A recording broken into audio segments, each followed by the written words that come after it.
morning, West Michigan, 6:11 as we wake up on this Tuesday morning, St. Patrick's Day, and we are looking at traffic moving along smoothly, but it is windy and it is chilly outside.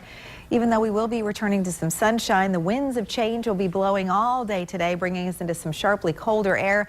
Showers moving north and east of Grand Rapids, and again, the sunshine at least brightening our spirits anyway, but unfortunately it is coming from the wrong direction as far as a lot of us are concerned anyway. Next warm-up, well, there's none really in sight anytime soon. In fact, it looks like temperatures overall will stay unseasonably cool at least through the early part of the month of April. 32 in Fremont right now, 33 degrees in Big Rapids, 37 in Grand Rapids, Ionia, Lansing, 40 in Kalamazoo. Temperatures are a good 5 to almost 15 degrees colder than we were at this point yesterday morning, and again primarily because of that northerly wind shift. And these are sustained winds this morning. Look at these anemometer readings.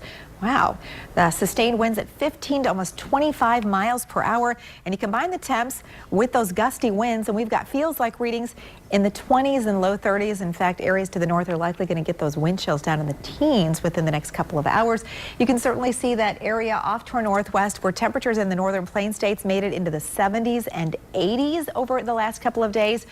Look at that turnaround. Temps in the low 20s and wind chills in the single digits and teens. Now, as we look at Storm Track Live radar, you'll see not a lot going on. A couple of snow flurries. Yeah, a little bit of light snow flurry activity around the Houghton Lake area, Camp Grayling.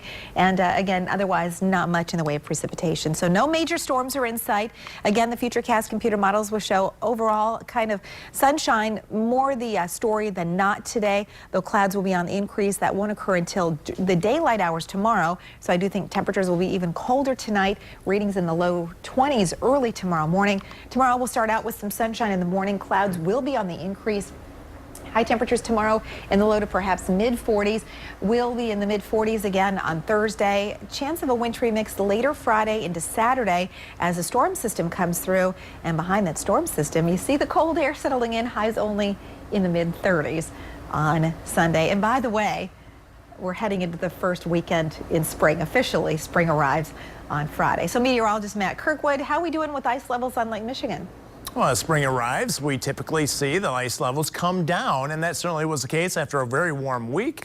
Last week, we even hit the 60s and 70s yesterday. Beautiful picture from Christiana Ransom. It's kind of a cool name, I think. And if anybody didn't catch the sunset last night, which was stunning, absolutely beautiful, here's another shot of it out in the Holland area. And you can see there is some water showing up. Still a fair amount of ice out there as well. Where do we stand in terms of the ice? Well, Lake Michigan, as you might expect, has come down in terms of the ice. The last time I looked at this, we had about 54% ice coverage. Right now, it's hovering right around 31% with the most in the Western Straits area. Still a fair amount if you want to take a look at the eastern side of Lake Michigan, but with this recent melting, be very, very careful. I would recommend staying on the beach, but looking at Great Lakes in the entirety, still most of Lake Superior and most of Lake Erie still ice covered, and also Huron as well. But Lake Michigan and also Lake Ontario, not much ice left over. So we're last month it was right around 74%. We've come down to, what is it, 59%. So yeah, and we expect that to come down in the spring, but I still expect kind of a cool end of March. Remember how long it lasted last year? It was amazing. I don't remember last year. It was? You probably remember tried 2012. to forget it. I don't remember. I remember 2012. Yeah. That was pretty amazing. Does anyone have snow left in their yard at all? Any little piles? Just a little. I have a ton. Yeah. You know what I figure? We have a terrible rodent problem in our backyard. Oh my goodness, yes. I was like horrified. Yeah, I've got all these little trails and everything. Bad. out in It's dust. bad. So you know what I did? I shut the blinds. As long as I look at it. But they're called voles. I know. We should have it's rough.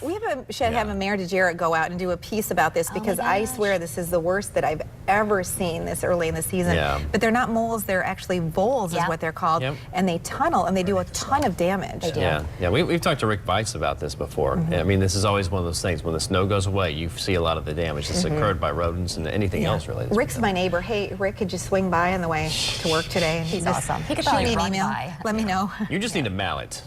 You can play whack-a-mole with those guys. I do have blinds. I can close. I know, she calls the blind man. I need more blinds. All right. It's Thanks so much. 6:16. Coming up.